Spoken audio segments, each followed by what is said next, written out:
Welcome to another Artis Opus video. In today's video I'm going to be showing you how to take something like this and turn it into something like this in just 3 steps with AK Interactive Weathering.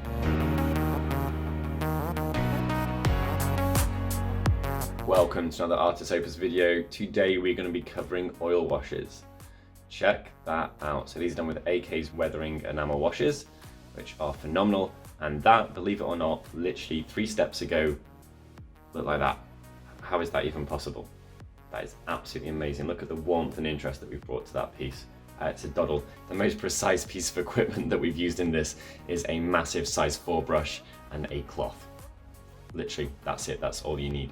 So please give the video a like, please comment, please subscribe. All of you commenting, do remember that anyone leaving a comment below, which can be a suggestion, a criticism, we take them all on board, or a request for future video content, anything like that, you are eligible to be put into our prize draw for a set of Series D and a texture palette of your choice. Texture palettes are the super useful things that I use in the background of my tutorials. Amazing kind of tool for testing your paint on before you take it to your model. So without further ado, let's jump into the painting. Here we have our nicely dry brushed wall. It's just this technique is applicable to any terrain that you've already worked on. It's kind of finishing touches to really level your work up. You can see how we did this wall, we'll pop a link below. But yeah, just a solid black and white base. So let's see what we can do to kind of Grimdark / age this bad boy. Okay, so we have here one of AK's Streaking Grimes. You can use whichever one you think works best for the miniature you've got in question. I have hit my piece with Monitorum varnish, but any spray varnish or any brush on varnish is fine, just to ensure that you give it a nice layer of protection. And basically here, you're just looking to put on a couple of layers all over, like absolutely all over. Use a brush that you don't care about or has seen better days. I've got a poor abuse size 4 here that's been used for far too many washes in the past. And I'm going to be hitting all of my model with this. We've given this 20 minutes to dry, which is a really important step. You can hairdry it to speed it up. You can see we've got a few fingerprints and stuff on there. None of that should matter. So in this little well here, I have some Artis white spirit, odorless mineral spirits, whatever kind of regional way you want to describe that. I have a little pad of microfiber cloth. You want the least hairy cloth possible. So if you've got the cloths that come with glasses or for wiping screens or anything like that, they're excellent too. I like using these because you get a decent amount of kind of feel from your finger about how much you are or aren't leaving in the recesses. So just going to be going over the model, and by definition we should be hitting the raised areas more than the other bits. I'm going to be doing stuff from top to bottom,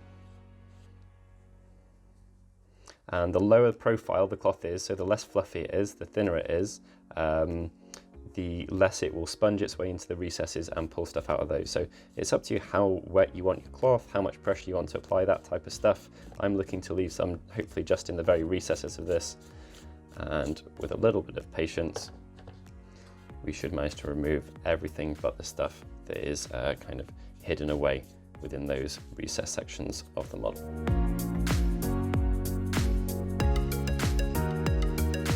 Alright, so that's really looking pretty good now. You can see the sections that are shining if I hold it at the right angle. I've still got a larger proportion of that grime on there. I'm going to hair dry this to make it as dry as possible, as fast as possible, and then I'm going to hit it with a varnish, and we're going to hit it with another stage of similar techniques. I've chosen to use my wipe quite wet towards the top because I want the top to be brighter and kind of less grimy, and then less towards the bottom because I'm happy with bigger build-ups of deposits there. So having hit this with some Monitorum varnish, we're going to do exactly the same step, but I'm actually going to be using light rust for green vehicles. All of these products are amazing. It's just a matter of picking the one that is the most suitable for the job. Just be aware that some of them will have a more glossy finish. Some will like, so engine oil, that is glossy finish, that's shiny. So the only thing you kind of have to be aware of is that obviously if you're hitting them with varnishes, then whatever you do, you're going to make it look a little bit more generic.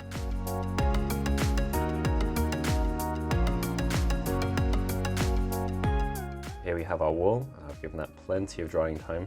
I didn't hair dry this one, but I literally left it for an hour or so. So what we've got here is we've made permanent the previous step with that layer of varnish. So whatever we do is not going to affect that. but it does mean that we can be assured that we've kept what we put down previously, which we're keen to keep because we're happy with it as a style, and then we can only add to that with these following stages. So I'm doing exactly the same thing, concentrating on doing it top down, and this should give us multiple layers of kind of visual interest and also a brighter color. I've used a brighter orange with this one.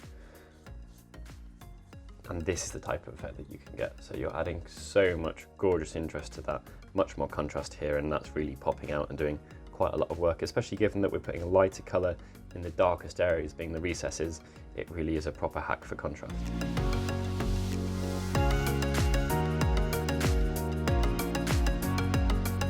Okay, so I'm going through and I'm whisking through with the wet area of my sponge. What I'm doing is I'm applying some of this mineral spirit / white spirit, whatever phrase you want to use, and then I'm taking a dry, clean area of the cloth, it's very important, and I'm using that to over wipe, for lack of a better phrase. So what that does is you're kind of activating the products and making them removable, and then you're removing them with a completely clear part of your material.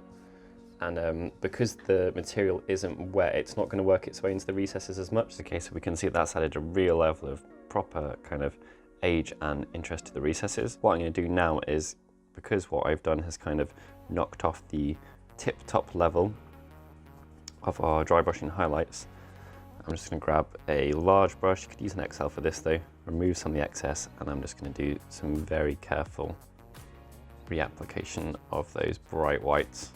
There we go. So between those two, we should manage to keep our crisp edges, our bright edges, our final edge highlights, and then get that interest in the recesses. Okay, so as happy as I am with it, I'm enjoying the process, and I just want a little bit more contrast. Always about the contrast. So I varnished it, and we're going to do a third step of the enamel wash, and then we should be able to tie this up. It's already looking, it's just got so much more depth than it did. Absolutely love how this looks. I reckon this is going to look pretty amazing. So what I'm looking to do with this one is I'm going to remove a little bit of it off the card initially. So I'm going to do it super lightly, using way less pressure. And then those edges that we re-highlighted, we're looking to concentrate this on those. So it's up to you how you approach all of this. You can play around with the pressures, how many layers you do, how thick the layers are, that type of stuff. With this one, I've got a pretty good idea in my head of exactly what I'm looking to achieve. I think we're going to end up with a really, really solid end result. I have ended up kind of filtering the terrain piece. It's a bit more warm than it was beforehand because we've used a brown and we've used an orange, but I'm cool with that. And basically you can just go backwards and forwards to your heart's content. That's the joy of this technique. It's way less permanent than most painting styles, and you get that nice organic backwards and forwards. You can put more stuff on, you can take it off, and nothing is irreversible. Okay, so we are done. Again, look at that. That is amazing. The camera's not doing it justice, but that is absolutely awesome. Loads of interest, loads of variation, loads of contrast, loads of warmth brought to it on a kind of that cool background.